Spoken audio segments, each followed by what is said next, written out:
সম্মানিত দর্শক শ্রোতা ভাই বোনেরা, আসসালামু আলাইকুম। স্টক ইনভেস্টর বিডি চ্যানেলের পক্ষ থেকে আপনাদের সবাইকে স্বাগতম জানাচ্ছি। আমি আজকে আপনাদের সাথে ঢাকা স্টক এক্সচেঞ্জের প্রধান সূচক ডিএসসিএক্স ইন্ডেক্স নিয়ে আলোচনা করব এবং আগামী সপ্তাহের প্রথম কার্যদিবসটি শেয়ার বাজারে কেমন যেতে পারে এই বিষয়টি আপনার সামনে তুলে ধরার চেষ্টা করব এবং আলোচনার মাধ্যমে বুঝে দেওয়ার চেষ্টা করব। সো হ্যালো, আমি Yasin Shoaib, welcome to my channel. আর এখনও যারা আমার এই চ্যানেলটিকে সাবস্ক্রাইব করেননি, প্রতিদিনকার মার্কেট আপডেট পেতে চ্যানেলটিকে সাবস্ক্রাইব করবেন এবং পাশে থাকা নোটিফিকেশন আইকনটি অন করে দিবেন। অলরেডি যারা চ্যানেলটিকে সাবস্ক্রাইব করেছেন তাদেরকে অসংখ্য ধন্যবাদ জানাচ্ছি। তো দর্শক, আমরা যদি বিগত সপ্তাহের শেষ কার্যদিবসে ক্যান্ডেল স্টিকটি একটু লক্ষ্য করি তাহলে দেখতে পাচ্ছি বিগত সপ্তাহের শেষ কার্যদিবসে আমাদের ক্যান্ডেলটি একটি গ্রিন হ্যামার ক্রিয়েট করে দিনটি পার করেছে এবং ক্যান্ডেলটি কিন্তু ৬৩৪১ পয়েন্ট পর্যন্ত আপট্রেন্ড করেছিল। ভলিউমের দিকে লক্ষ্য করলে দেখতে পাচ্ছি যে বিগত দিনের যে ভলিউমটি আমরা পেয়েছিলাম শেষ কার্যদিবসটিতে, সেটি কিন্তু একটি গ্রিন ভলিউম পেয়েছে এবং লেনদেনের পরিমাণটি কিন্তু বুধবারের থেকে কিছুটা কম হয়েছে শেয়ার বাজারে। তো বিস্তারিতভাবে আলোচনায় যাওয়ার আগে আমরা যদি একটু মার্কেট মুভমেন্টটি একটু লক্ষ্য করি তাহলে দেখতে পাচ্ছি তো বিগত সপ্তাহের শেষ কার্যদিবসে দিনটি শুরু হয়েছিল ৬৩৩৬ পয়েন্টের কাছে, দিনটি হাই করেছিল ৬৩৪৪ পয়েন্টের কাছে এবং দিনটি লো করেছিল ৬৩২৯ পয়েন্টের কাছে এবং মার্কেট ক্লোজ করেছে ৬৩৪১ পয়েন্টের কাছে এবং মার্কেট মুভমেন্ট লক্ষ্য করলে দেখতে পাচ্ছি ৪ পয়েন্ট পজিটিভ সিগন্যাল পাচ্ছি। তো গ্রাফ চার্টের দিকে লক্ষ্য করলে দেখতে পাচ্ছি দিনের প্রথম ভাগ থেকে কিছুটা ঊর্ধ্বমুখী থাকলেও দিনের মাঝামাঝিতে কিন্তু বড় ধরনের একটি ফলন আমরা লক্ষ্য করতে পেরেছিলাম ১২টা বা ১২:৩০ দিক থেকে।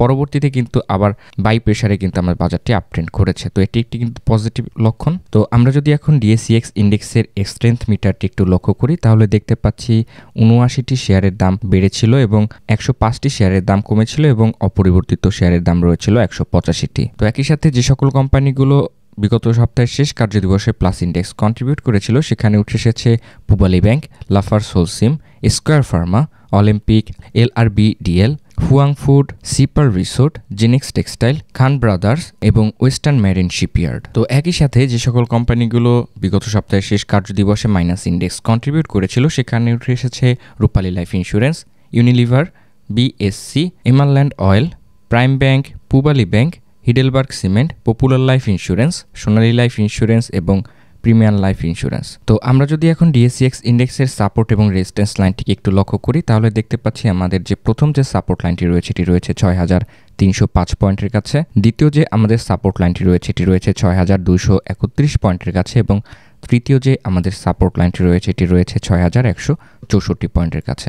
তো দর্শক, আমরা যদি এখন রেজিস্ট্যান্স লাইনটিকে একটু লক্ষ্য করি তাহলে দেখতে পাচ্ছি আমাদের প্রথম যে রেজিস্ট্যান্স লাইনটি রয়েছে এটি রয়েছে ৬৩৮৬ পয়েন্টের কাছে, দ্বিতীয় যে আমাদের রেজিস্ট্যান্স লাইনটি রয়েছে এটি রয়েছে ৬৪৬৩ পয়েন্টের কাছে। তো দর্শক, সাপোর্ট এবং রেজিস্ট্যান্স লাইনটিকে ড্র করার পর আমরা যদি একটু ক্যান্ডেলস্টিক প্যাটার্নটি একটু লক্ষ্য করি তাহলে দেখতে পাচ্ছি বর্তমানে আমাদের প্রথম সাপোর্ট লাইন এবং প্রথম রেজিস্ট্যান্স লাইনের কিন্তু মাঝামাঝিতে বর্তমানে অবস্থান করছে। আমার ৬৩২৯ পয়েন্ট পর্যন্ত ডাউন ট্রেন্ডে এসে কিন্তু আপ ট্রেন্ড করেছে, এটি কিন্তু একটি বাজারের জন্য পজিটিভ একটি লক্ষণ। তো যাই হোক, আমরা যদি এখন আরএসআইটিকে একটু লক্ষ্য করি তাহলে দেখতে পাচ্ছি আরএসআইটি কিন্তু বিগত দিনের ন্যায় একটি ঊর্ধ্বমুখী আরএসআই আমরা লক্ষ্য করতে পারছি এবং আরএসআইয়ের বর্তমান পয়েন্টটি রয়েছে ৫৭ পয়েন্টের কাছাকাছিতে অবস্থান করছে। তো বুধবারের ভিডিওতে আমি বলেছিলাম যে আমাদের আরএসআইটি ৫৬ বা ৫৭ পয়েন্ট পর্যন্ত আপ ট্রেন্ড করতে পারে। তো আমরা লক্ষ্য করলে দেখতে পাচ্ছি যে বৃহস্পতিবারে কিন্তু ৫৬ বা ৫৭ পয়েন্টের কাছাকাছিতেই কিন্তু আমাদের আরএসআইটি আপ ট্রেন্ড করেছিল। তো যাই হোক, আগামীকালকে যদি আমাদের বাজারটি আপ ট্রেন্ডে যায় তাহলে সেক্ষেত্রে কিন্তু আমরা আশা করতে পারি আমাদের আরএসআইটি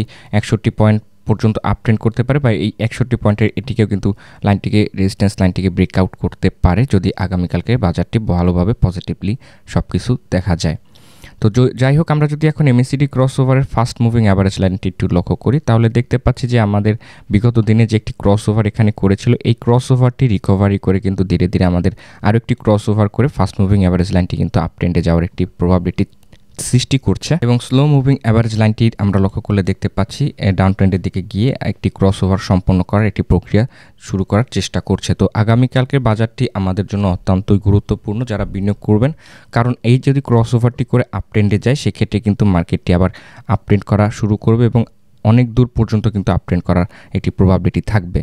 তো বিগত দিনে যদি এমএসিডি ক্রস ওভারের একটু ফাস্ট মুভিং অ্যাভারেজ লাইনটি একটু লক্ষ্য করি এখান থেকে কিন্তু একটি ক্রস ওভার সম্পন্ন করেছিল এবং এই ক্রস ওভার থেকে সম্পন্ন করার পরে কিন্তু একটি বড় ধরনের একটি আপ ট্রেন্ডের র্যালি আমরা লক্ষ্য করতে পেরেছিলাম ফাস্ট মুভিং অ্যাভারেজ লাইনের ক্ষেত্রে। তো যদি এই আগামীকালকের দিনে এই ক্রস ওভারটি সম্পন্ন করতে পারে সেক্ষেত্রে কিন্তু আমাদের বাজারটি সামনের দিনে বড় একটি আপট্রেন্ড করার একটি সুযোগ থাকবে এমএসিডি ক্রসওভারের। তো এমএসিডি ক্রসওভারের যদি হিস্টোগ্রামের ভলিউমটি একটু লক্ষ্য করি তাহলে দেখতে পাচ্ছি যে ভলিউম থেকে কিন্তু আমরা বিগত দিনে যে ডাউন ট্রেন্ডের ভলিউম ছিল সেখান থেকে রিকভারি করে কিন্তু আমাদের গ্রিন ভলিউম ক্রিয়েট করার জন্য প্রচেষ্টা চালাচ্ছে এমএসিডি ক্রসওভারের। সো সেক্ষেত্রে আমরা কিন্তু একটি পজিটিভ সিগন্যাল পাচ্ছি এমএসিডি ক্রসওভার থেকে। এবং আরএসআইটির দিকে লক্ষ্য করলেও দেখতে পাচ্ছি যে আমাদের আরএসআইটিও কিন্তু ঊর্ধ্বমুখী, আরএসআই কিন্তু পজিটিভ একটি সিগন্যাল দিচ্ছে। এবং ক্যান্ডেলস্টিক প্যাটার্ন থেকে লক্ষ্য করলে দেখতে পাচ্ছি যে হ্যামার ক্রিয়েট করে ফেলেছে। আগামী সপ্তাহের প্রথম কার্যদিবসে আপনারা যারা বিনিয়োগ করবেন বলে চিন্তা ভাবনা করছেন তারা অবশ্যই এই ক্রসওভারটি সম্পন্ন করে কিনে এটিকে ভালোভাবে অবজার্ভ করে তারপরে বিনিয়োগের সিদ্ধান্ত নেবেন। কারণ আমাদের যে ক্যান্ডেলটি যদি ডাউন ট্রেন্ডে যায় সেক্ষেত্রে কিন্তু এমএসিডি ক্রসওভারটিও কিন্তু ডাউন ট্রেন্ডের দিকে চলে যাবে। সো আপনারা অবশ্যই ভালোভাবে লক্ষ্য করবেন যে ৬,৩৪১ পয়েন্টের এই যে লাইনটি এটি থেকে ডাউন ট্রেন্ডের দিকে চলে আসে কিনা। যদি ডাউন ট্রেন্ডের দিকে চলে আসে তাহলে একটু ধৈর্য সহকারে মার্কেটটি ওয়াচ করে তারপরে বিনিয়োগের সিদ্ধান্ত নেবেন। যদি এখান থেকে আপ ট্রেন্ডের র্যালি করে ফেলে সেক্ষেত্রে কিন্তু আপনারা চেষ্টা করবেন একটি বিনিয়োগ করার জন্য।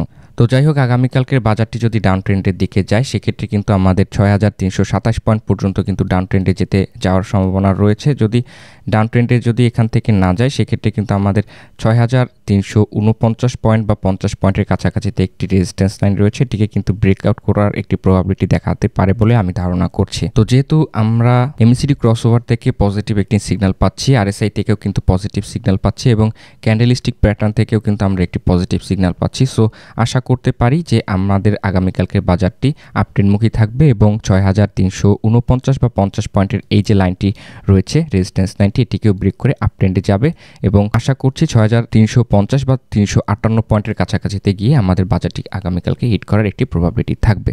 তো ধন্যবাদ সবাইকে আমার এই ভিডিওটি দেখার জন্য।